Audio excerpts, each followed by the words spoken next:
Welcome to not the Midwest. Welcome to North Carolina. We're in the Southeast. That's right. And I'm here with my friend Rob, and we are in his chocolate factory. This right here, this space that you see, actually we just did 2 back-to-back Wim Hof method workshops in this space, the inaugural Wim Hof, or the inaugural events for this space. The very first event to ever be hosted in this new space. That's right, and we are at Mandala Springs in North Carolina, home of Mandala Chocolates, and we're talking actually just a little bit about cacao. And yesterday I went to my very first cacao ceremony. I learned a whole lot, and I want to share with you guys. So we're going to share that today.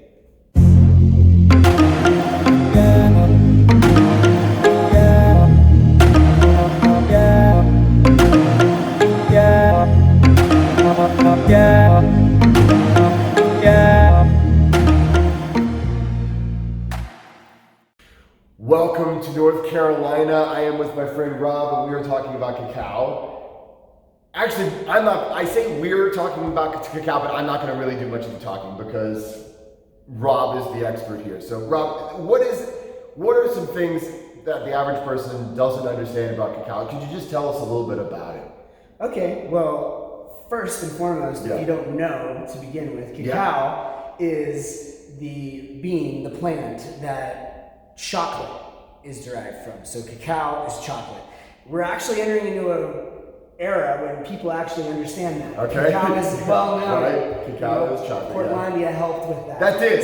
The safe word. Cacao. Yeah. So people understand what cacao is, but people don't understand. They hear that chocolate is this healthy food. Right. That it's got all these nutritional benefits, but they don't necessarily understand why, how, what, and anything else about it. Right, and why is it that whenever I eat chocolate, it's always in junk foods and it's full of sugar, and I mean, it doesn't sound like a healthy food. So let's actually start with the problem. Let's talk about the problem. Let's talk about the problem because it's a big problem. It's a ubiquitous problem. It's culturally significant. Okay. And that's the fact that the cacao that we're consuming in the chocolate that exists today, that most people are consuming, is coming from these massive monocrop farms in Africa that employ children and slaves and essentially wage slaves. Yeah. At the better, actual slaves, actual real live. Yes. To the point where there are companies out there making chocolate that they're proud of the fact that we are certified slave-free chocolate in 2020. Bragging rights. Oh my God. Okay, so it's 2020. In 2020, slavery is alive and well. And the main place that it is most prevalent and most well understood right now is the cacao industry. All of that Hershey's chocolate, all of that junk confectionery chocolate that people are eating is coming from this. So they're growing it in these massive monocrop plantations, and it's basically denuding all the soil of any nutritional value, any life, and they have to just dump nutrients and dump pesticides, and most importantly, dump fungicides, because there is this fungal blight that is taking over all of the commercial grade cacao. And this blight will literally rot the fruit that has the cacao seeds in it from the inside out. So by the time you see splotches on the cacao pods, it's already done its job, and it's literally just... So it's rotten. It's rotten. However, because... And they can't see it from the outside. Nope. So once you see it on the outside, it's completely all the way through. But if they don't know it's rotten from the inside, do they still use it, or do they... They have no choice. So they actually use rotten cacao. Because they have no choice. Because the industry demands it. They've figured out ways to bypass and use this blighted, rotten cacao because they don't have a choice at this point. So that's nasty enough by itself, but it gets worse. It gets worse. It gets worse. It gets way worse. But wait, there's more. Oh God. Yeah, his so son's really is a friend of mine. We're actually doing an event here in May. Billy Mays Billy May. III. His son, we are doing a musical event here at this space, a little bit of an aside, Oh my God. in May. Oh my God. Is he really excited about things all the time? Excuse me. Is he really excited like this? He's excited about making beautiful music and creating the most incredible improvisational experiences. Okay, I can get behind that. So yeah, his music's called The Infinite Third, and he has Mouth Council, which is this really fun improvisational thing. That's a bit of an aside. Right. Back to his side. But yeah. you, like, Yeah. it's funny 'cause you I'm all about it. I'm all about it. Well, wait, there's more. There's always more. There's always more. So this cacao, blighted cacao, okay? They've got this Nasty, blighted cacao. rotten cacao. It's horrible. And then they take this cacao and they put it in a solution that is alkalized to the point of being caustic. So like burning your skin style caustic solution that basically strips all of the nutrients from the cacao along with all of the bitter flavors. And if you get to a point where you have an advanced palate, you crave the bitters because the bitters are where all the nutrients are. It's where the medicine is. It's where all of the benefits. So that gets just taken out completely. So you're for, like, stripping regular chocolate. the benefit so that you're left with this one flavor that I consider to be completely underwhelming, but is what people expect. The super sweet, you just blow your brains out with sugar. Well, here's the other part. So then you take this nutritionally denuded, blighted, slave-created cacao, right? And then you make it the third or fourth ingredient after it's not even the main ingredient. sugar and milk solids. And so we haven't even gotten into the nutrition of cacao, but just pretend they were using cacao that still had its nutrients intact. Right. Milk actually acts as an inhibitor to the uptake of the nutrients in cacao. So you're literally neutralizing your body's ability to actually absorb the nutrients to get any of the benefit of the antioxidants, any of it. So just milk, just supposing that it was actually all the nutrients, the milk chocolate, if it's milk chocolate, Negates nothing. Oh my God, okay. Or significantly reduced at that point. And then, people using white sugar or even cane sugar, just any sugar in general, that milk, and then the denuded cacao, you're left with a confectionery poison. And that's, sadly enough, a lot of the food in our culture is like the SAD, the standard American diet is SAD, S-A-D, Yep, standard American diet. Is a poison or gnarly. What makes it sad, again, is that cacao, when treated properly, is one of the single most nutrient-dense and powerful foods that exists on the planet. You're literally taking something that is one of the greatest gifts we've been given as human beings with our physiology, right? A plant food that interacts in amazing ways with our body, and you're turning it into an inert confectionery poison. It's like the most backwards thing. So now that we understand that side, let's get to the good part and what let's get to the good part. And what? Because I want to know why it's good for me to eat chocolate. And what a growing and thankfully a growing number of people are doing. Okay. Craft chocolate is now becoming a huge industry. It's growing by leaps and bounds. And it's because people are starting to understand. So like craft beers, your craft chocolate. And in fact, if you look at the craft beer industry, craft chocolate is on a very similar trajectory. It's just it's not as far advanced. A few years behind, okay. Exactly. But it's catching up quickly, and so people are recognizing that these heirloom varieties of cacao have these really special flavors, and you really want to accentuate the flavors. But more importantly, people are realizing that cacao has this incredible nutrient. For example, if you look at an index of antioxidants, you'll see like acai and blueberry. Right, those are the big ones, so right? You see them all on the chart. Boom, boom, boom. Here's them. Then here's cacao. Out the roof in its own plane of existence. Like it's in a different dimension. I always thought acai, they always advertise acai and blueberries as like the most potent Cacao lives in its own world. Okay. It's like the gods of Olympus sitting up above the clouds, looking down upon the antioxidants. Your antioxidants are poisonous. Okay, all right. It's that kind of antioxidant content. So that's a huge benefit. But what's really cool about cacao is it contains a lot of other amazing nutritional compounds. So a lot of people think that chocolate has caffeine in it. And I've actually, heard that. when you break down with the alkalizers, so when you break down cacao, you actually turn what's in cacao into more of a caffeine. Okay. But what it is, it's called theobromine. So Theobromine, so okay. cacao, the plant, is called Theobroma cacao. That's its scientific, that's its name. Yeah. And theobroma literally means theo, God, broma, bromine, food. It's literally, the scientific world calls it the food of the gods. So the scientists, they were like, okay, we discovered this thing.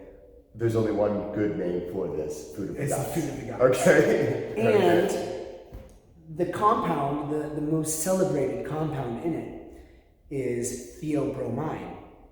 And that is very chemically similar to caffeine. So it hits the body very quickly, it breaches the blood-brain barrier, it has a lot of the same properties as caffeine, but a few major differences, the most important of which is whereas caffeine is generally a vasoconstrictor, it literally reduces blood flow in the body, theobromine is a vasodilator. So it's opening up. Mm-hmm. Okay. So you'll hear people talk about cacao as a heart opener.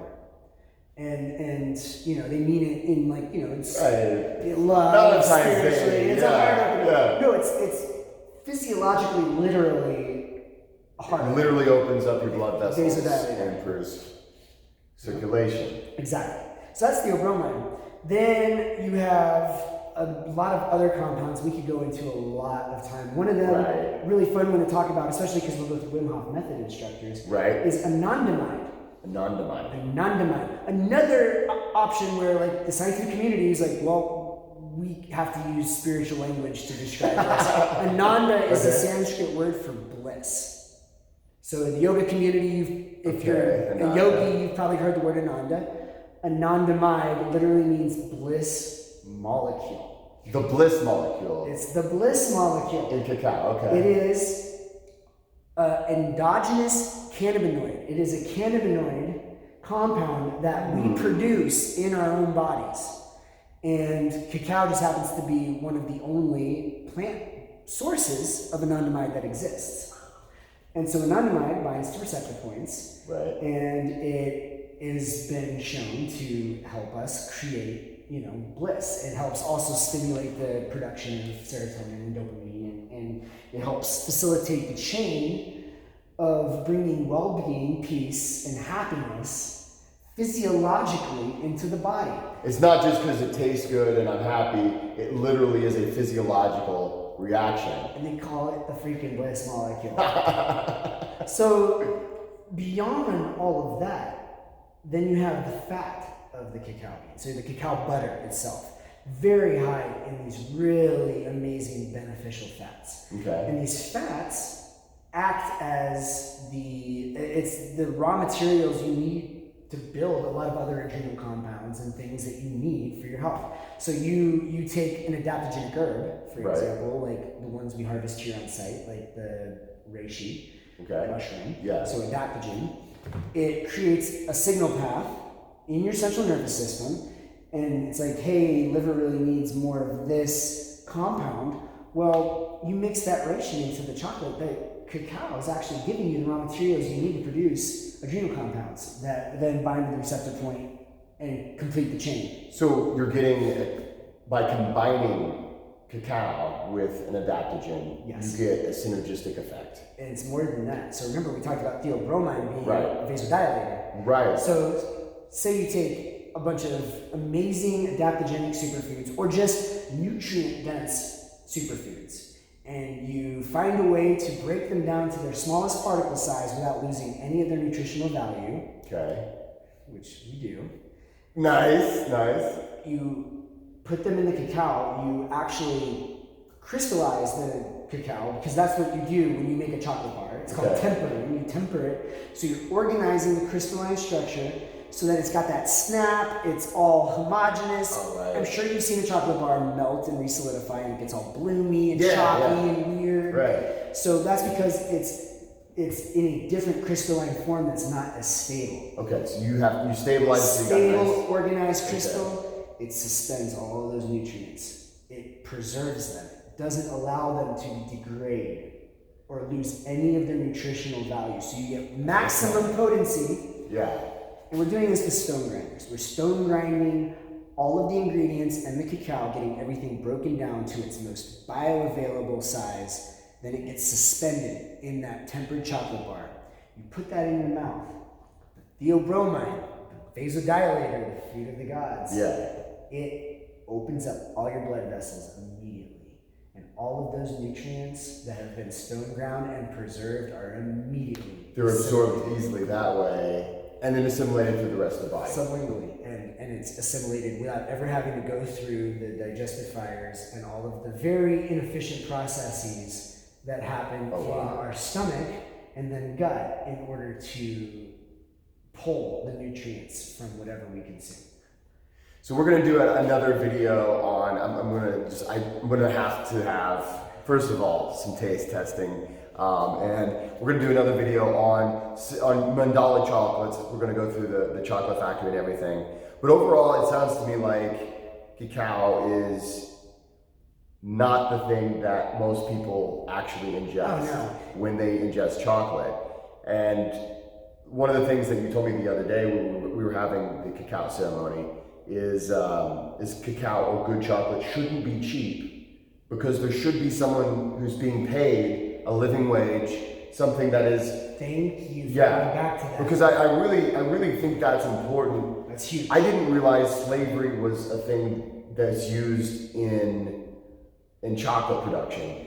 That just never. Well, here's the important piece. Yeah. So in ancient times, so cacao, we know very recently actually have realized that it actually came from the Amazon basin and then migrated to Central America, where we originally used to think it was from. Yeah. But it's been used by people for thousands of years as currency, and it has been associated not just with divinity, but with abundance. So obviously a currency associated with abundance. It was like the cacao beans were their money. And so it's ironic, besides taking the most nutritious thing and making it into a poison, you're also enslaving people in the process of creating it, like the exact opposite expression of human existence from abundance. So it's literally taking cacao in every way, from the growing of it to the consuming of it, and polarizing it from its potential. So flash to what we do and what craft chocolate is all about. This is important. Is you're working with farmers, you're working with communities that are growing multiple crops, and they're using the nitrogen fixing overstory trees that help the soil microbiology be healthy. It's a forest type of a forest. Thing. Yeah. And these are people that are doing what they love. They're doing it because they love it, not because they have to, because it's their only option. Right. Huge difference. And they're getting paid a wage that continues to give them the choice. Yeah. To do whatever and this is what they love. And you watch communities thrive, and when communities thrive, the plants that they're growing thrive. And when the plants that they're growing thrive, you get the healthiest cacao, the best tasting cacaos. I mean, it goes without saying, you can just think about it. Think about a miserable community that are doing what they have to do for survival, and that is the predication of their behavior. They're not going to grow the best tasting, most delicious, and most beautiful crop. It's not possible. Well, and you told me the other day, fair trade, which is something I always thought, oh great, it's fair trade. That means they had a fair price and fair exchange for my labor, for wage. Apparently fair trade doesn't mean that they're being paid well. It can mean that it's not as impeccable of a certification as it should be. Under fair trade, farmers can still get paid a wage that basically keeps them in forced, wage slavery. They have to keep working and growing the crop in order to survive. And that's not a fair exchange. So Equal Exchange, which is a chocolate company, and it's also a kind of certification for that. That's better.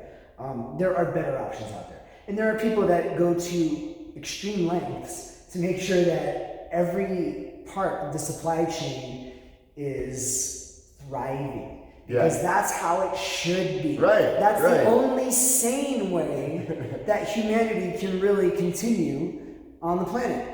So, I have no interest in doing anything other. Absolutely. And it boggles my mind that anyone could have an interest in doing anything other than that. But it should be, the thing is that's why you can get a $1 to $3 chocolate bar. Because they're keeping their costs low because they're enslaving people. And they're growing these massive plantations of it and dumping chemicals on it to keep producing these blighted fruits. So they're able to make it cheap. Great, have fun. If that's what you want, I just don't. Don't want that. Because honestly, don't support that.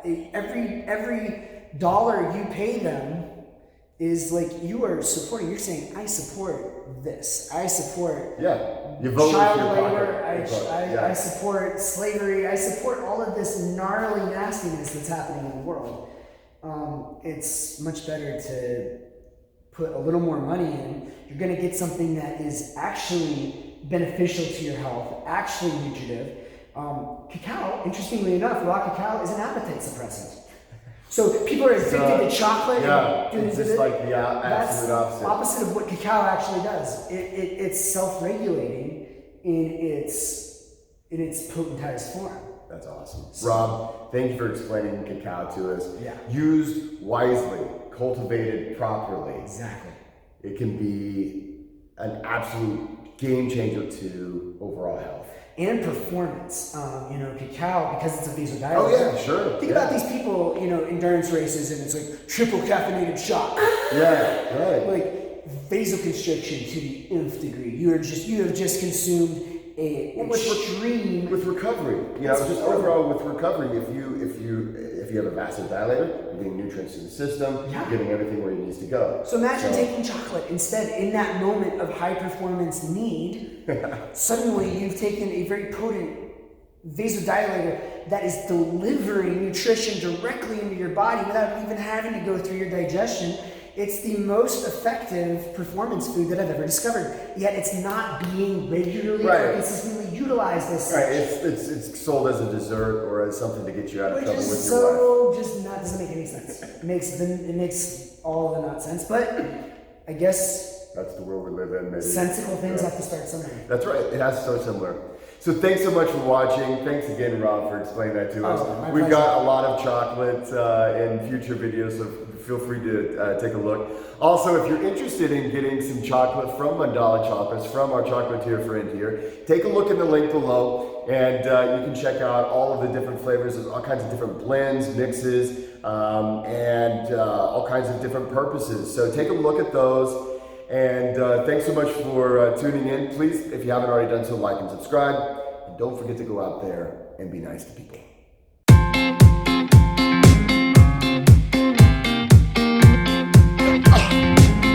Oh, yeah.